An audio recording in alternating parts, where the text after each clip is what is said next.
There's something about the Star Wars Andor series that keeps me locked in. It wasn't a series I was particularly interested in when it was announced, but I'm glad I gave it a chance. It has quickly become my favorite Star Wars series to date, but what makes it so great? Well, there's several things. The acting, the directing, the real-world feel, and of course the rich characters all play a part. And let's not forget how dark the show portrays the Empire to be. Finally. Star Wars, to me, had always been eye-catching because of the fancy stuff we don't see in our own world. A kind of escape into Jedi, Sith, Mandalorians, and so on and so forth. But the new characters introduced in the Andor series are none of those things that we know of. And I hope it stays that way in Andor Season 2. Why? Because this show doesn't need any of that to be a solid Star Wars series. Yes, it feels weird saying that. One of the rich new characters we have been introduced to is Dedra Meero, the up-and-coming ISB supervisor who can't seem to lose that scowl of anger from her face. But even with Dedra's constant frown, we can't help but think, this is an amazing character. Now, I'm not going to speculate whether she is Cassian Andor's sister or another internal mole for the rebellion or anything like that, because none of that is likely true, or even matters. She has blue eyes. Cassian Andor's sister had brown eyes. That's the biggest giveaway. But I am going to take a deeper look at her character of what we know about Dedra Meero so far from Andor Season 1. But before we get into it, I've noticed a lot of you watch my videos but haven't yet subscribed. If you're enjoying my Star Wars content, then what are you waiting for? Subscribing really helps my channel in so many ways. So if you haven't done so, go on and hit the subscribe button and help this channel grow to new heights. All of you are appreciated so much more than you have any idea of. And soon I will be breaking away from the Andor stuff and getting back to more of the galaxy far, far away. Let's get on with the topic. You've waited long enough. Dedra Meero quickly proves she isn't the typical Imperial officer we have seen on screen. Ruthless and resourceful, she gets what she's after. From the moment we see her take authority on Ferrix from her colleague, Supervisor Blevin, she tells her theory that the seemingly random insurgencies are actually coordinated rebel attacks, and there's one man who can link all of them, Cassian Andor. Hunting the one known only as Axis, Dedra Meero has a hunch that the capture of Cassian Andor can lead them to the rebel coordinator. At first, Dedra is told just to do the job she was assigned to, but eventually she convinces Major Partagaz that she is onto something. But little did she know that Cassian was already in an Imperial prison facility on Narkina 5, under an alias. The embarrassment of the Primor security team on Ferrix led Dedra to someone who may be able to help her, Cyril Karn. Cyril Karn was the man responsible for the failure on Ferrix, when he and his team attempted to capture Cassian Andor for the murder of 2 Primor officers. Dedra believed Cyril Karn saw Cassian and possibly the one known as Axis, so it was time to bring Cyril Karn in for questioning. Cyril was more than cooperative. He gave every bit of information he had, and then some. He offered his own assistance in the matter and told her he could be a huge asset. Dedra told Cyril that he would stop pursuing Cassian Andor immediately. She also told him that his assistance wouldn't be necessary moving forward and to return to his mundane life and his mundane job. When Cyril returned to work, his boss told him that he had been promoted thanks to Dedra Meero. Cyril then waited for Dedra outside the ISB headquarters. When she appeared, Cyril approached her to give her his thanks, also reiterating how dangerous Cassian Andor is. She threatened him to be in big trouble if he didn't leave her alone, and both went their separate ways. When Dedra learned of Cassian Andor's mother passing, she set a trap for him. The grievers would be permitted to hold a funeral for the beloved daughter of Ferrix, and the ISB would watch and wait for Cassian to show up. When the funeral turned into an uprising, Dedra Meero was assaulted. She would have been captured or killed if it weren't for Cyril Karn showing up to save her. But this isn't the first trap Dedra Meero and the ISB had set up.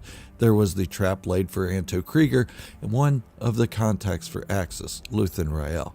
Within the rebel community, that is. Although the trap for Anto Kreegyr seemed like a success, it was actually another failure.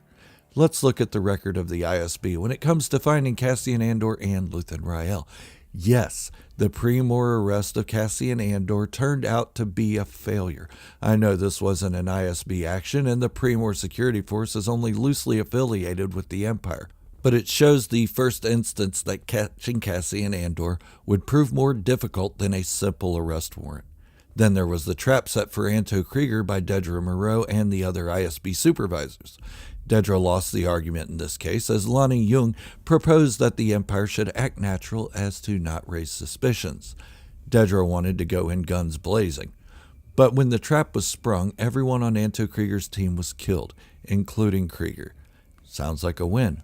But no. The ideal situation would have been to capture Krieger alive. Torturing him would reveal Luthen Rael as the rebel coordinator. Now that chance was lost. Then we have the funeral of Marva Andor. With the Imperial presence and occupation of Ferrix, the deceased had decided that it was better to fight than lay down and allow the Empire to flourish in their homes. This incited a revolution which ended badly for Dedra Meero and the rest of the Empire on the planet. They didn't even see Cassian Andor slip in and out, coming in alone and leaving with Luthen Rael after getting his friends off-world. So it turns out that Dedra Meero failed even greater in her takeover of the Ferrix problem than the pre-Moore had, along with Cyril Karn. This security team was a small detail that was only there to serve an arrest warrant. Cassian escaped with Luthen, but they hadn't at least been able to identify Cassian. Dedra had no clue that Cassian was even on Ferrix, other than an informant saying he saw Cassian. That informant died in the uprising, so no further information could be gained. Now, with Cassian and Luthen preparing to leave the planet, Anto Krieger dead, and those who knew Cassian best were gone, Dedra Meero and the Empire are back to square one. Had Dedra Meero just checked the recent arrests in the Imperial database, she would have seen his face, or at least someone would have. Yes, the galaxy is huge, and there are thousands of arrests being made every day, but it was also a failure on the part that the whole of the Empire judicial system should have been on the lookout. Communication seems to be lacking in that department. As far as the character of Dedra Meero, she made us fear the Empire. Where the Death Star was the biggest threat the Empire had during the original trilogy, Dedra shows us that individuals in the Empire can be even worse, employing slave labor, mistreatment of prisoners, and torture methods that are downright inhumane. Make us see what the totalitarian regime was all about, and that scares us. People are capable of horrendous acts when given enough power. Joseph Mengele, anyone? In the past, we saw the Imperial officers as a bunch of pompous opportunists that wanted to end the rebellion so they could get back to sipping tea and fighting among themselves for the Emperor's favor. But Dedra Meero is pure evil. Although we kind of like the character, she is an antagonist, or more appropriately, a villain. As evil as Dedra is, she still holds the ideals we have come to see with other Imperial officers. She's not only idealistic, but she's also an opportunist, undermining her own colleagues to get the job that she feels she's entitled to.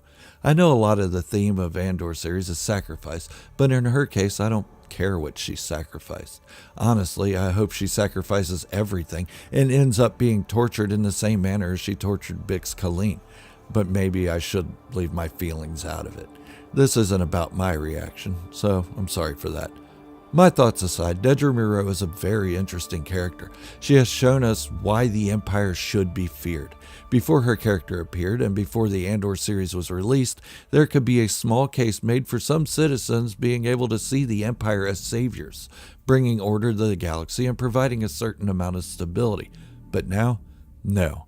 The Empire is full of people like Dedra Meero and Supervisor Blevin, Imperial officers whose only sacrifice is their humanity.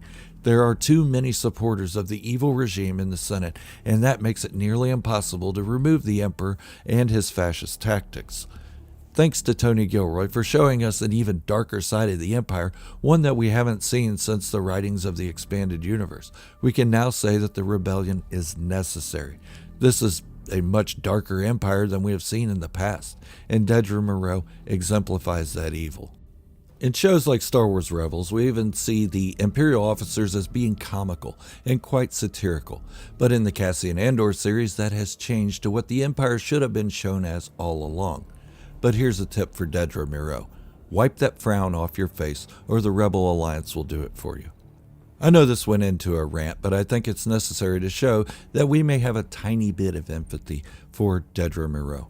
And some may even be rooting for her. And that's one aspect that makes the writing of the Andor series so amazing.